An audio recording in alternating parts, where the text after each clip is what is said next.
Journey to the Center of the Earth by Jules Verne. Calm, philosophic discussions. Here I end what I may call my log, happily saved from the wreck, and I resume my narrative as before. What happened when the raft was dashed upon the rocks is more than I can tell. I felt myself hurled into the waves, and if I escaped from death, and if my body was not torn over the sharp edges of the rocks, it was because the powerful arm of Hans came to my rescue. The brave Icelander carried me out of the reach of the waves over a burning sand, where I found myself by the side of my uncle. Then he returned to the rocks against which the furious waves were beating to save what he could. I was unable to speak. I was shattered with fatigue and excitement. I wanted a whole hour to recover even a little. But a deluge of rain was still falling, though with that violence which generally denotes the near cessation of a storm. A few overhanging rocks afforded us some shelter from the storm. Hans prepared some food which I could not touch, and each of us, exhausted with 3 sleepless nights, fell into a broken and painful sleep. The next day the weather was splendid. The sky and the sea had sunk into sudden repose. Every trace of the awful storm had disappeared. The exhilarating voice of the professor fell upon my ears as I awoke. He was ominously cheerful. "Well, my boy," he cried, "have you slept well?" Would not anyone have thought that we were still in our cheerful little house on the Knigstrasse, and that I was only just coming down to breakfast, and that I was to be married to Graben that day? Alas! If the tempest had but sent the raft a little more east, we should have passed under Germany, under my beloved town of Hamburg, under the very street where dwelt all that I loved most in the world. Then only 40 leagues would have separated us. But they were 40 leagues perpendicular of solid granite wall, and in reality we were 1,000 leagues asunder. All these painful reflections rapidly crossed my mind before I could answer my uncle's question. "Well, now," he repeated, "won't you tell me how you have slept?" "Oh, very well," I said. "I am only a little knocked up, but I shall soon be better." "Oh," says my uncle, "that's nothing to signify. You are only a little bit tired." "But you, uncle, you seem in very good spirits this morning." "Delighted, my boy, delighted. We have got there." "To our journey's end?" "No, but we have got to the end of that endless sea. Now we shall go by land, and really begin to go down. Down, down." "But, my dear uncle, do let me ask you one question." "Of course, Axel." "How about returning?" "Returning? Why, you're talking about the return before the arrival." "No, I only want to know how that is to be managed." "In the simplest way possible.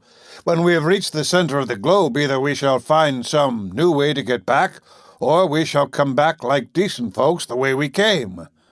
I feel pleased at the thought that it is sure not to be shut against us." "But then we shall have to refit the raft."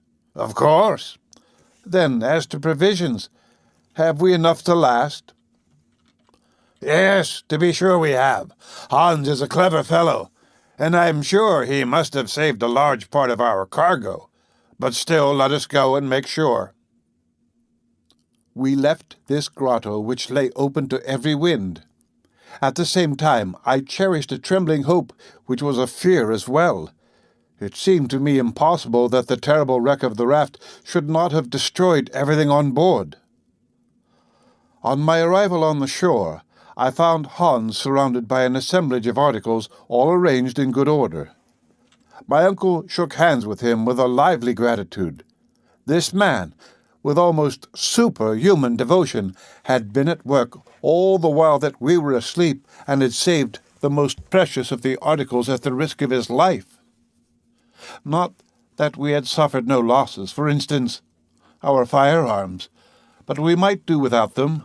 Our stock of powder had remained uninjured after having risked blowing up during the storm. "Well," cried the professor, "as we have no guns, we cannot hunt, that's all." "Yes, but how about the instruments?" "Here's the aneroid, the most useful of all, and for which I would have given all the others. By means of it I can calculate the depth and know when we have reached the center. Without it, we might very likely go beyond and come out at the antipodes." Such high spirits as these were rather too strong. "But where is the compass?" I asked. "Here it is, upon this rock, in perfect condition, as well as the thermometers and the chronometer. The hunter is a splendid fellow." There was no denying it. We had all our instruments. As for tools and appliances, there they all lay on the ground, ladders, ropes, picks, spades, and so forth. Still, there was the question of provisions to be settled, and I asked, "How are we off for provisions?" The boxes containing these were in a line upon the shore, in a perfect state of preservation. For the most part the sea had spared them, and what with biscuits, salt meat, spirits, and salt fish, we might reckon on 4 months' supply. "4 months!" cried the professor. "We have time to go and to return, and with what is left I will give a grand dinner to my friends at the Johanneum." I ought by this time to have been quite accustomed to my uncle's ways, yet there was always something fresh about him to astonish me. "Now," said he, "we will replenish our supply of water with the rain which the storm has left in all these granite basins.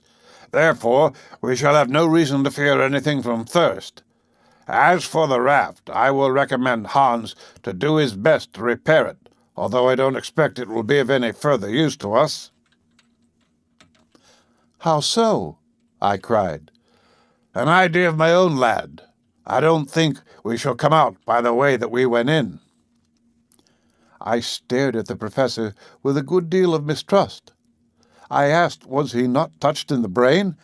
And yet there was method in his madness. "And now let us go to breakfast," said he.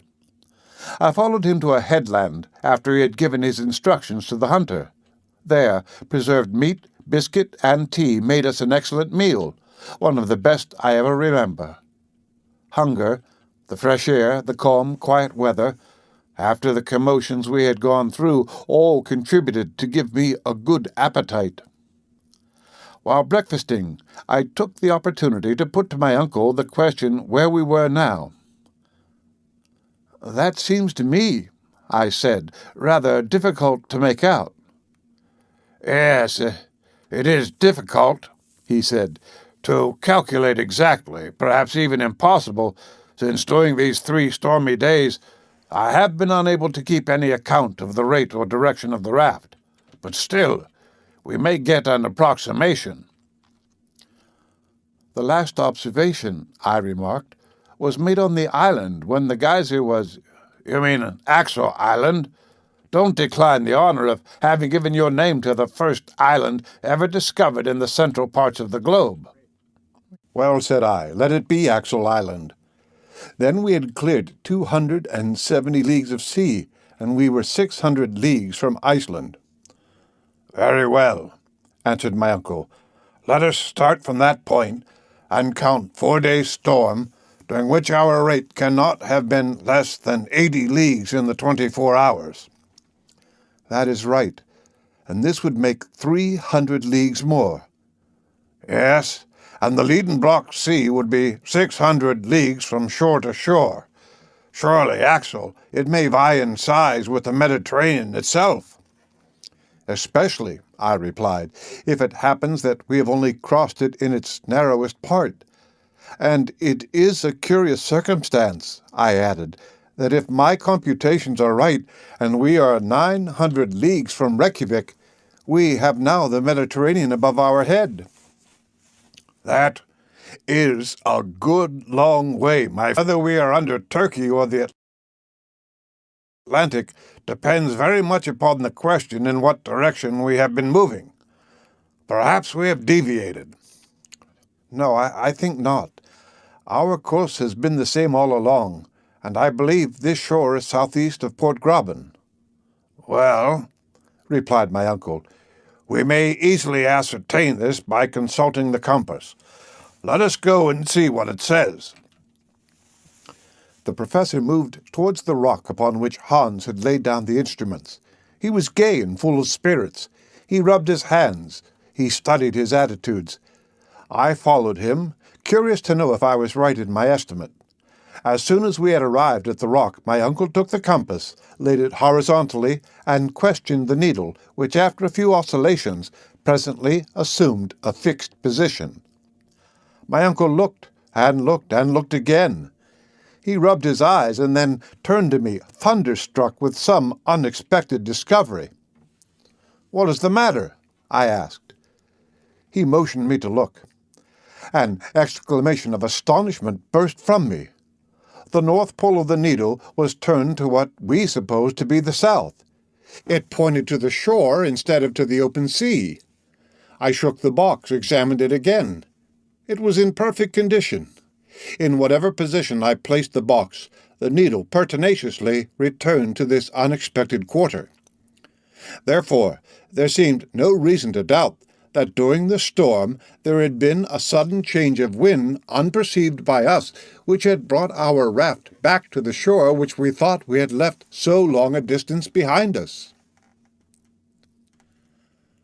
The end of Chapter 36 of A Journey to the Center of the Earth by Jules Verne. Read by Rick Kistner for Lit2Go on the web at fcit.usf.edu.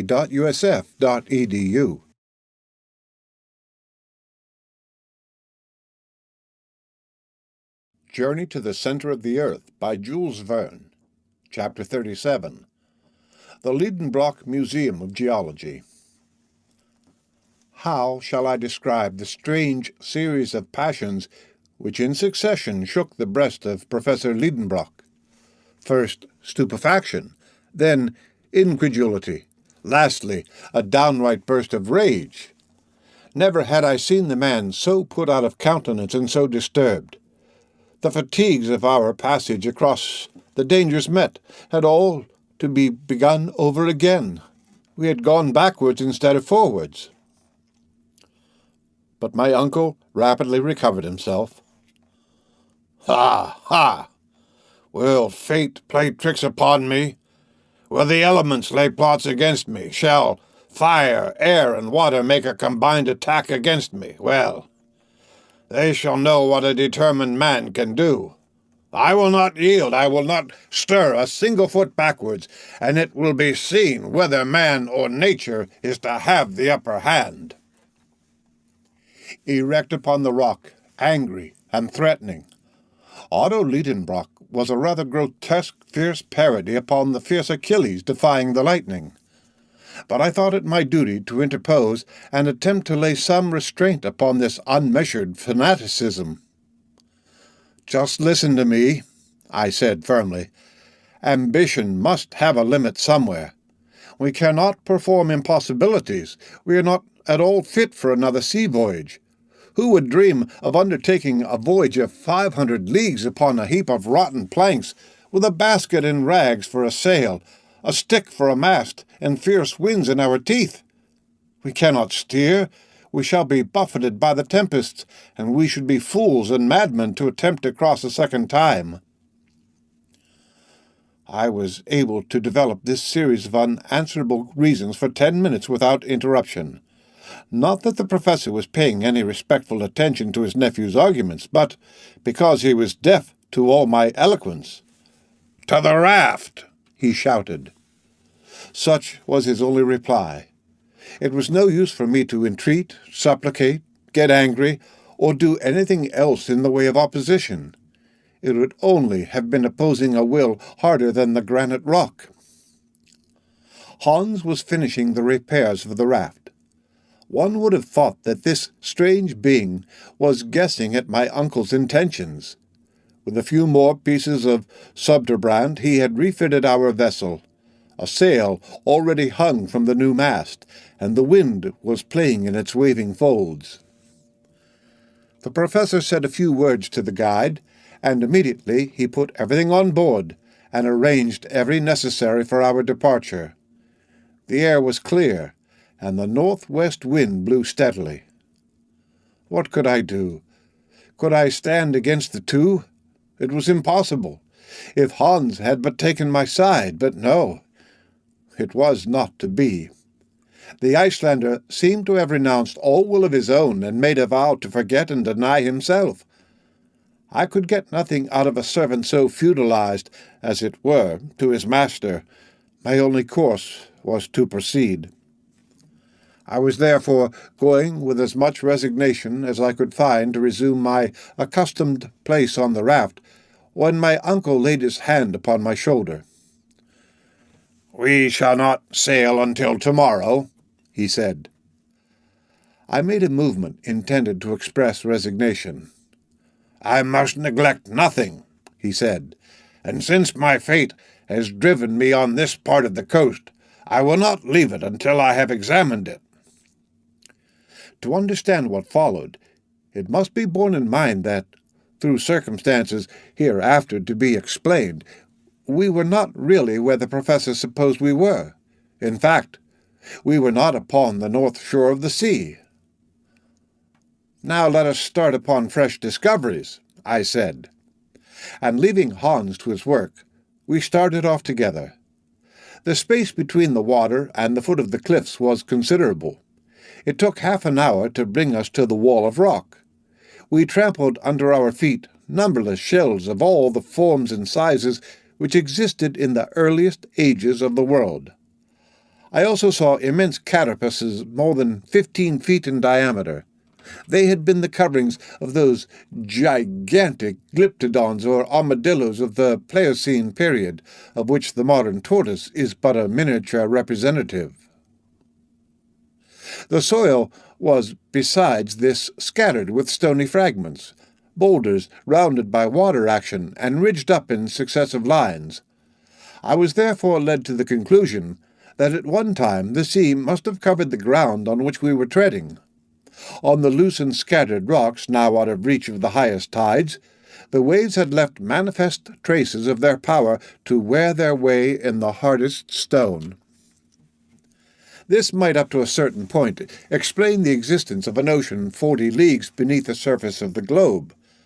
But in my opinion this liquid mass would be lost by degrees farther and farther within the interior of the earth, and it certainly had its origin in the waters of the ocean overhead, which had made their way hither through some fissure. Yet it must be believed that that fissure is now closed, and that all this cavern or immense reservoir was filled in a very short time. Perhaps even this water, subjected to the fierce action of central heat, had partly been resolved into vapor.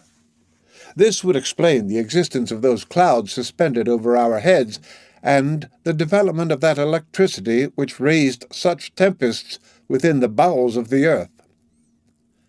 This theory of the phenomena we had witnessed seemed satisfactory to me, for however great and stupendous the phenomena of nature, fixed physical laws will or may always explain them.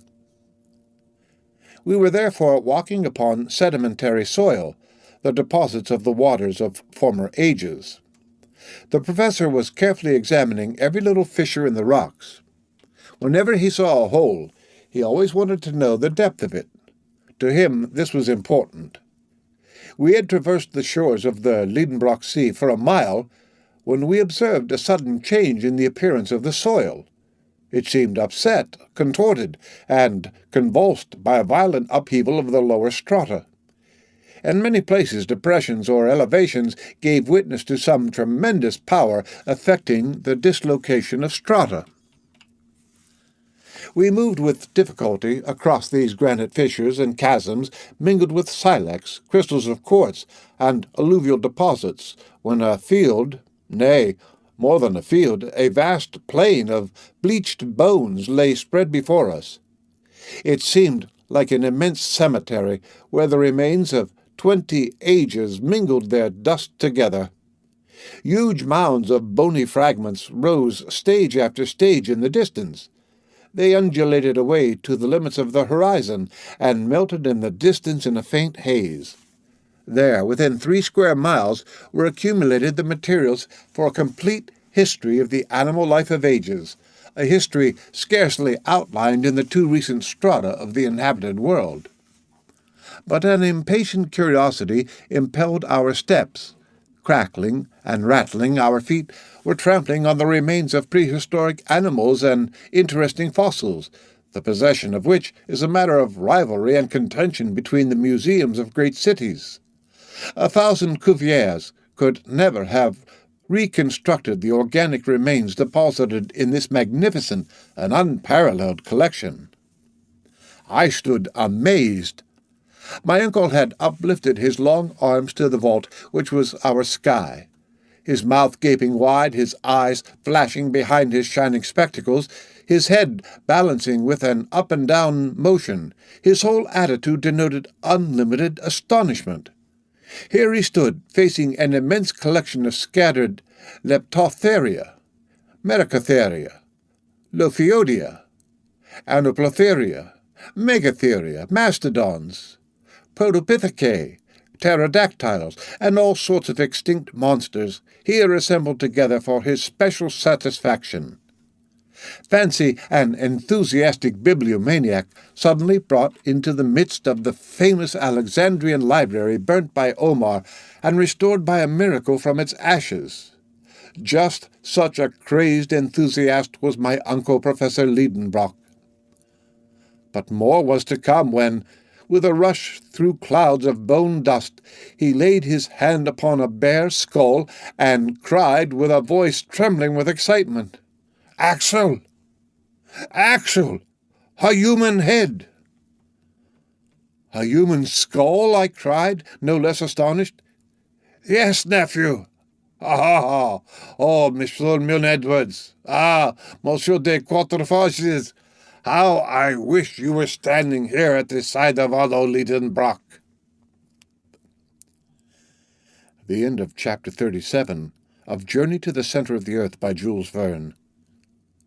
Read by Rick Kistner. For Lit to Go on the web at fcit.usf.edu.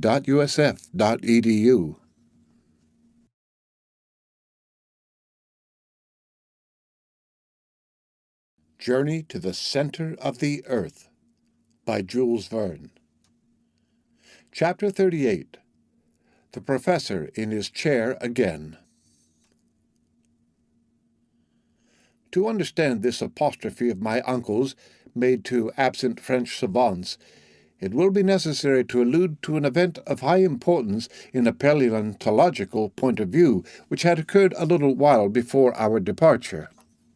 On the 28th of March, 1863, some excavators, working on the direction of Monsieur Béchot de Berthez in the stone quarries of Moulin-Quignon, near Abbeville, in the department of Somme, found a human jawbone 14 feet beneath the surface.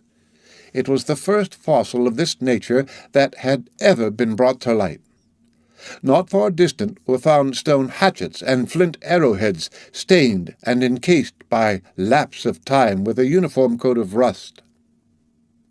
The noise of this discovery was very great, not in France alone, but in England and in Germany. Several savants of the French Institute, and amongst them Messieurs Milne Edwards and de Quatrefages, saw at once the importance of this discovery, proved to demonstration the genuineness of the bone in question, and became the most ardent defendants in what the English called this trial of a jawbone.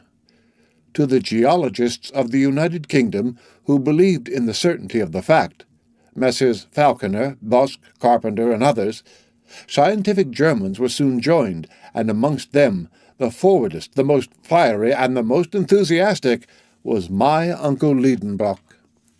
Therefore, the genuineness of a fossil human relic of the Quaternary period seemed to be incontestably proved and admitted. It is true that this theory met with a most obstinate opponent in Monsieur Elie de Beaumont. This high authority maintained that the soil of Moulin-Quignon was not diluvial at all, but was of much more recent formation, And, agreeing in that with Cuvier, he refused to admit that the human species could be contemporary with the animals of the Quaternary period. My uncle Liedenbrock, along with the great body of the geologists, had maintained his ground, disputed and argued until M. Hélène de Beaumont stood almost alone in his opinion.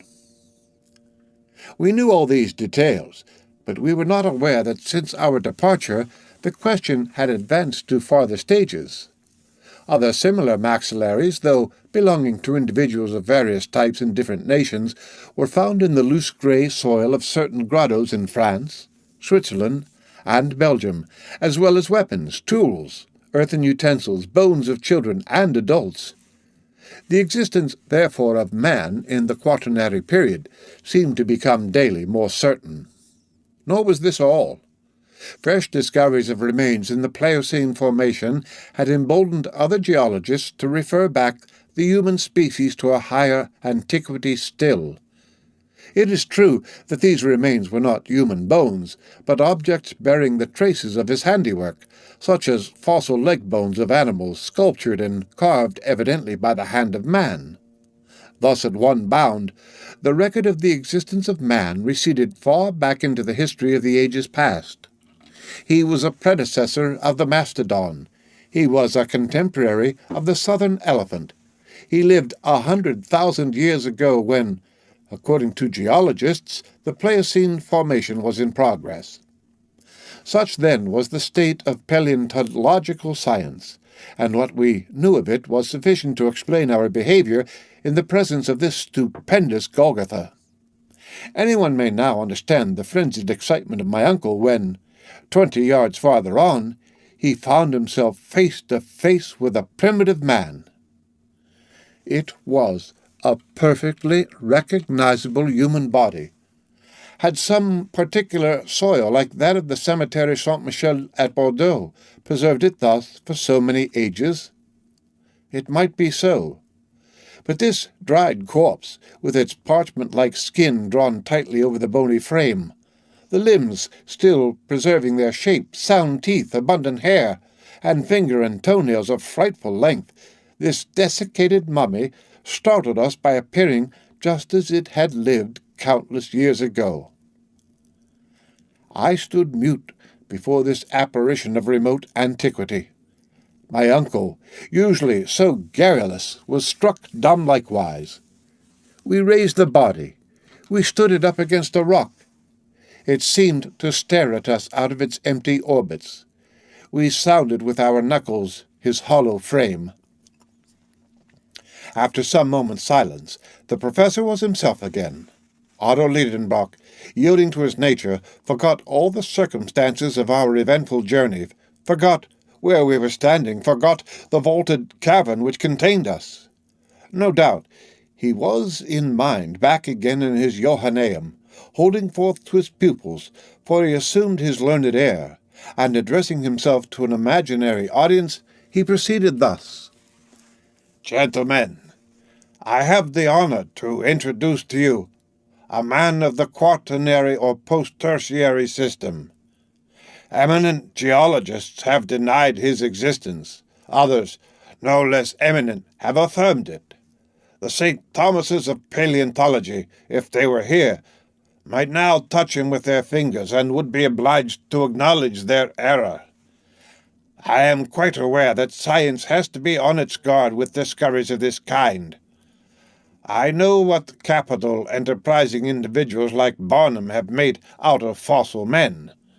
I have heard the tale of the knee pan of Ajax, the pretended body of Orestes, claimed to have been found by the Spartans, and of the body of Asterius, 10 cubits long, of which Pausanias speaks. I have read the reports of the skeleton of Trapani, found in the 14th century, and which was at the time identified as that of Polyphemus, and the history of the giant unearthed in the 16th century near Palermo. You know as well as I do, gentlemen.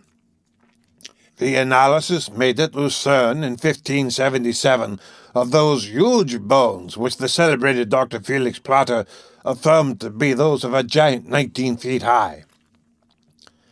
I have gone through the treatises of Cassanion, and all those memoirs, pamphlets, answers, and rejoinders published respecting the skeleton of Teutoburchus, the invader of Gaul, dug out of a sand pit in the Dauphine in 1613. In the 18th century, I would have stood up for Schutzer's pre-Adamite man against Peter Campet. I have perused a writing entitled Gigant. Here my uncle's unfortunate infirmity met him, that of being unable in public to pronounce hard words. The pamphlet entitled He could get no further. Gigantio.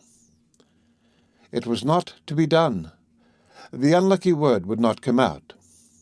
At the Johanneum there would have been a laugh. Gigantos theologi. At last the professor burst out, between two words which I shall not record here. Then, rushing on with renewed vigor and with great animation, "Yes, gentlemen, I know all these things and more. I know that Cuvier and Blumenbach have recognized in these bones nothing more remarkable than the bones of the mammoth and other mammals of the post-tertiary period. But in the presence of this specimen, to doubt would be to insult science. There stands the body. You may see it, touch it. It is not a mere skeleton. It is an entire body preserved for a purely anthropological end and purpose." I was good enough not to contradict this startling assertion. "If I could only wash it in a solution of sulfuric acid," pursued my uncle, "I should be able to clear from it all the earthy particles and the shells which are encrusted about it. But I do not possess that valuable solvent. Yet, such as it is, the body shall tell us its own wonderful story." Here the professor laid hold of the fossil skeleton and handled it with the skill of a dexterous showman. "You see," he said, "that it is not 6 feet long, and that we are still separated by a long interval from the pretended race of giants. As for the family to which it belongs, it is evidently Caucasian. It is the white race, our own. The skull of this fossil is a regular oval, or rather ovoid. It exhibits no prominent cheekbones, no projecting jaws. It presents no appearance of that prognathism which diminishes the facial angle. Measure that angle. It is nearly 90 degrees. But I will go further in my deductions, and I will affirm that this specimen of the human family is of the Japhetic race, which has since spread from the Indies to the Atlantic. Don't smile, gentlemen." Nobody was smiling, but the learned professor was frequently disturbed by the broad smiles provoked by his learned eccentricities. "Yes," he pursued with animation, "this is a fossil man, the contemporary of the mastodons whose remains fill this amphitheatre. But if you ask me how he came there, how those strata on which he lay slipped down into this enormous hollow in the globe, I confess I cannot answer that question. No doubt in the post-tertiary period considerable commotions were still disturbing the crust of the earth. The long-continued cooling of the globe produced chasms, fissures, clefts, and faults, into which very probably portions of the upper earth may have fallen. I make no rash assertions, but there is the man surrounded by his own works, by hatchets, by flint arrowheads, which are the characteristics of the Stone Age, and unless he came here like myself, as a tourist on a visit and as a pioneer of science, I can entertain no doubt of the authenticity of his remote origin." The professor ceased to speak, and the audience broke out into loud and unanimous applause, for, of course, My uncle was right, and wiser men than his nephew would have had some trouble to refute his statements. Another remarkable thing, this fossil body was not the only one in this immense catacomb. We came upon other bodies at every step amongst this mortal dust, and my uncle might select the most curious of these specimens to demolish the incredulity of skeptics. In fact, it was a wonderful spectacle that of these generations of men and animals commingled in a common cemetery. Then one very serious question arose presently, which we scarcely dared to suggest. Had all those creatures slided through a great fissure in the crust of the earth down to the shores of the Liedenbrock Sea, when they were dead and turning to dust? Or had they lived and grown and died here in this subterranean world under a false sky, just like inhabitants of the upper earth? Until the present time, we had seen alive only marine monsters and fishes. Might not some living man, some native of the abyss, be yet a wanderer below on the desert strand? The end of Chapter 38 of Journey to the Center of the Earth by Jules Verne.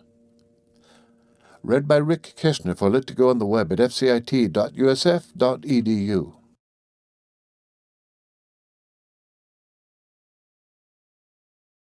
Journey to the Center of the Earth by Jules Verne. Chapter 39.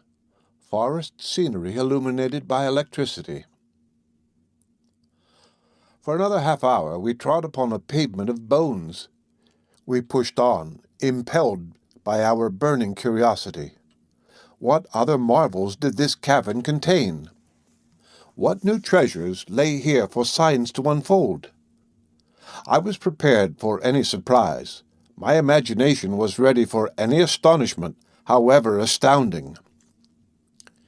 We had long lost sight of the seashore behind the hills of bones. The rash professor, careless of losing his way, hurried me forward. We advanced in silence, bathed in luminous electric fluid. By some phenomenon which I am unable to explain, it lighted up all sides of every object equally.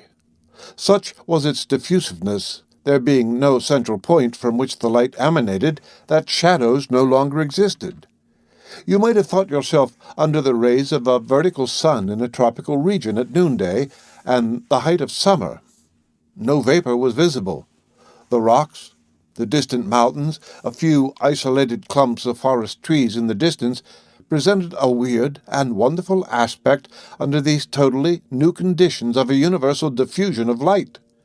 We were like Hoffman's shadowless man. After walking a mile, we reached the outskirts of a vast forest, but not one of those forests of fungi which bordered Port Graben. Here was the vegetation of the Tertiary period in its fullest blaze of magnificence. Tall palms belonging to species no longer living, splendid palmacites, firs, yews, cypress trees, thujas, representatives of the conifers, were linked together by a tangled network of long, climbing plants. A soft carpet of moss and hepaticas luxuriously clothed the soil. A few sparkling streams ran almost in silence under what would have been the shade of the trees, but that there was no shadow. On the banks grew tree ferns similar to those we grow in hothouses, but a remarkable feature was the total absence of color in all those trees, shrubs, and plants growing without the life-giving heat and light of the sun. Everything seemed mixed up and confounded in one uniform silver-gray or light-brown tint, like that of fading and faded leaves. Not a green leaf anywhere, and the flowers, which were abundant enough in the Tertiary period, which first gave birth to flowers, looked like brown paper flowers without color or scent. My uncle Liedenbrock ventured to penetrate under this colossal grove. I followed him, not without fear. Since nature had here provided vegetable nourishment, why should not the terrible mammals be there too? I perceived in the broad clearings left by fallen trees decayed with age, leguminose plants, Acerinae, Rubiceae, and many other eatable shrubs, dear to ruminant animals at every period. Then I observed, mingled together in confusion, trees of countries far apart on the surface of the globe. The oak and the palm were growing side by side. The Australian eucalyptus leaned against the Norwegian pine. The birch tree of the north mingled its foliage with New Zealand kauris. It was enough to distract the most ingenious classifier of terrestrial botany. Suddenly I halted. I drew back my uncle. The diffused light revealed the smallest object in the dense and distant thickets. I had thought I saw— No, I did see, with my own eyes, vast colossal forms moving amongst the trees. They were gigantic animals. It was a herd of mastodons, not fossil remains, but living, and resembling those the bones of which were found in the marshes of Ohio in 1801. I saw those huge elephants whose long, flexible trunks were grouting and turning up the soil under the trees like a legion of serpents. I could hear the crashing noise of their long ivory tusks boring into the old decaying trunks. The boughs cracked, and the leaves, torn away by cartloads, went down the cavernous throats of the vast brutes. So then, the dream in which I had had a vision of the prehistoric world of the tertiary and post-tertiary periods was now realized, and there we were, alone, in the bowels of the earth, at the mercy of its wild inhabitants. My uncle was gazing with intense and eager interest. "Come on," said he, seizing my arm. "Forward, forward!" "No, I will not," I cried. "We have no firearms. What could we do in the midst of a herd of these 4-footed giants? Come away, uncle, come! No human being may with safety dare the anger of these monstrous beasts." "No human creature?" replied my uncle in a lower voice. "You're wrong, Axel. Look down there. I fancy I see a living creature similar to ourselves. It is a man." I looked, shaking my head incredulously. But though at first I was unbelieving, I had to yield to the evidence of my senses. In fact, at a distance of 1/4 of a mile, leaning against the trunk of a gigantic kauri, stood a human being, the Proteus of those subterranean regions, a new son of Neptune, watching this countless herd of mastodons. Immanus pecoris custos immanior ipse, which translated means the shepherd of gigantic herds and Still himself. Yes, truly, Still himself. It was no longer a fossil being like him whose dried remains we had easily lifted up in the field of bones. It was a giant, able to control those monsters. In stature, he was at least 12 feet high. His head, huge and unshapely as a buffalo's, was half hidden in the thick and tangled growth of his unkempt hair. It most resembled the mane of the primitive elephant. In his hand he wielded with ease an enormous bow, a staff worthy of this shepherd of the geologic period. We stood petrified and speechless with amazement. But he might see us. We must fly. "Come, do come," I said to my uncle, who, for once, allowed himself to be persuaded. In another 1/4 of an hour, our nimble heels had carried us beyond the reach of this horrible monster. And yet, now that I can reflect quietly, now that my spirit has grown calm again, now that months have slipped by since this strange and supernatural meeting, what am I to think? What am I to believe? I must conclude that it was impossible that our senses had been deceived, that our eyes did not see what we supposed they saw. No human being lives in this subterranean world. No generation of man dwells in those inferior caverns of the globe, unknown to and unconnected with the inhabitants of its surface. It is absurd to believe it. I had rather admit that it may have been some animal whose structure resembled the human, some ape or baboon of the early geological ages, some Protopitheca or some Mesopitheca, some early or middle ape like that discovered by Mr. Lautet in the bone cave of Sansol. But this creature surpassed in stature all the measurements known in modern paleontology. But that a man, a living man, and therefore whole generations doubtless besides, should be buried there in the bowels of the earth is impossible.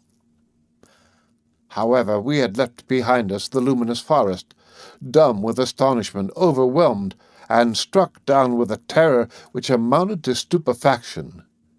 We kept running on for fear the horrible monster might be on our track. It was a flight, a fall like that fearful pulling and dragging which is peculiar to nightmare. Instinctively we got back to the Liedenbrock Sea, and I cannot say into what vagaries my mind would not have carried me but for a circumstance which brought me back to practical matters. Although I was certain that we were now treading upon a soil not hitherto touched by our feet, I often perceived groups of rocks which reminded me of those about Port Graben. Besides, this seemed to confirm the indications of the needle, and to show that we had, against our will, returned to the north of the Liedenbrock Sea. Occasionally we felt quite convinced. Brooks and waterfalls were tumbling everywhere from the projections in the rocks. I thought I recognized the bed of Surturbrand, our faithful Hansbach, and the grotto in which I had recovered life and consciousness. Then, a few paces farther on, the arrangement of the cliffs, the appearance of an unrecognized stream, or the strange outline of a rock came to throw me again into doubt.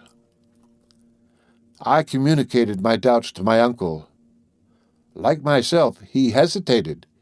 He could recognize nothing again amidst this monotonous scene. "Evidently," said I, "we have not landed again at our original starting point, but the storm has carried us a little higher, and if we follow the shore we shall find Port Graben." "If that is the case, it will be useless to continue our exploration, and we had better return to our raft. But, Axel, are you not mistaken?" "It is difficult to speak decidedly, uncle, for all these rocks are so very much alike. Yet I think I recognize the promontory at the foot of which Hans constructed our launch. We must be very near the little port, if indeed this is not it," I added, examining a creek which I thought I recognized. "No, Axel, we should at least find our own traces, and I see nothing." "But I do see," I cried, darting upon an object lying on the sand. And I showed my uncle a rusty dagger which I had just picked up. "Come," said he, "had you this weapon with you?" "I? No, certainly. But you, perhaps?" "Not that I am aware," said the professor. "I have never had this object in my possession." "Well, this is strange." "No, Axel, it is very simple. The Icelanders often wear arms of this kind. This must have belonged to Hans, and he has lost it." I shook my head. Hans had never had an object like this in his possession. "Did it not belong to some pre-Adamite warrior?" I cried. "To some living man, contemporary with the huge cattle-driver?" "But no. This is not a relic of the Stone Age. It is not even of the Iron Age. This blade is steel." My uncle stopped me abruptly on my way to a dissertation which would have taken me a long way, and said coolly, "Be calm, Axel, and reasonable.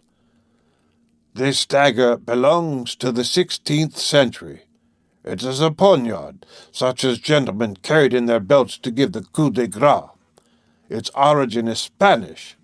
It was never either yours or mine or the hunter's, nor did it belong to any of those human beings who may or may not inhabit this inner world. See, it was never jagged like this by cutting men's throats. Its blade is coated with a rust neither a day, nor a year, nor 100 years old." The professor was getting excited, according to his wont, and was allowing his imagination to run away with him. "Axel, we're on the way towards the grand discovery. This blade has been left on the strand for from 1 to 300 years, and has blunted its edge upon the rocks that fringe this subterranean sea." "But it has not come alone. It has not twisted itself out of shape. Someone has been here before us." "Yes, a man has." "And who was that man?" "A man who has engraved his name somewhere with that dagger.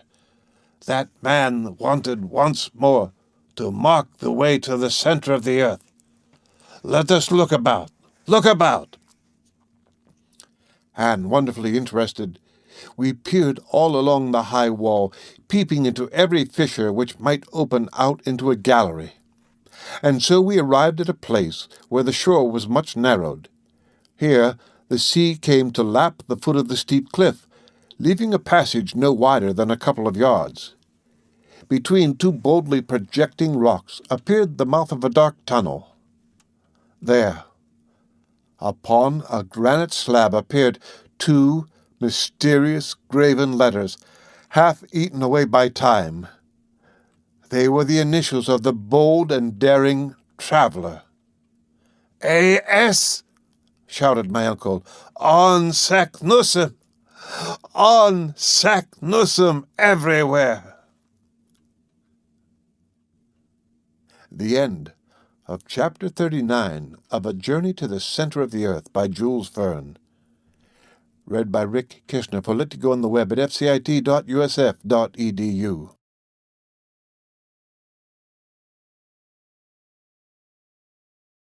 Journey to the Center of the Earth by Jules Verne.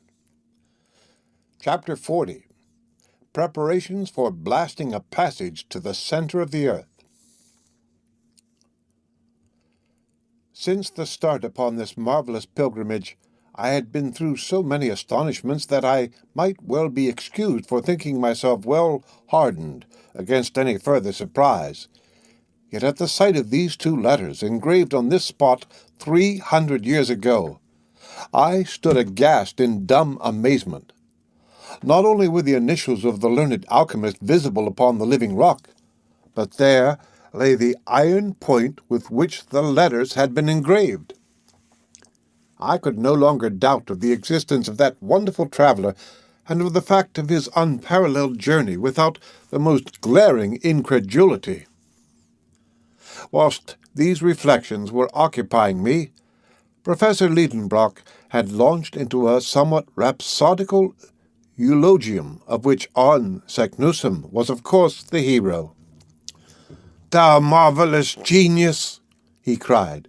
"Thou hast not forgotten one indication which might serve to lay open to mortals the road through the terrestrial crust, and thy fellow creatures may even now, after the lapse of 3 centuries, again trace thy footsteps through these steep and darksome ways. You reserved the contemplation of these wonders for other eyes besides your own. Your name, graven from stage to stage, leads the bold follower of your footsteps to the very center of our planet's core, and there again we shall find your own name written with your own hand. I, too, will inscribe my name upon this dark granite page. But forever henceforth, let this cape that advances into the open, discovered by yourself, be known by your own illustrious name, Cape Saknussem." Such were the glowing words of panegyric which fell upon my attentive ear, and I could not resist the sentiment of enthusiasm with which I too was infected. The fire of zeal kindled afresh in me. I forgot everything. I dismissed from my mind the past perils of the journey, the future danger of our return. That which another had done, I supposed we might also do. and nothing that was not superhuman appeared impossible to me. "Forward! Forward!" I cried. I was already darting down the gloomy tunnel when the professor stopped me. He, the man of impulse, counseled patience and coolness. "Let us first return to Hans," he said, "and bring the raft to this spot."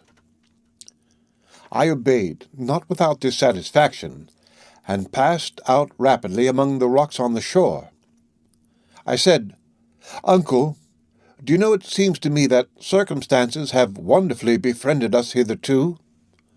"You think so, Axel?" "No doubt. Even the tempest has put us on the right way. Blessings on that storm. It has brought us back to this coast from which fine weather would have carried us far away. Suppose we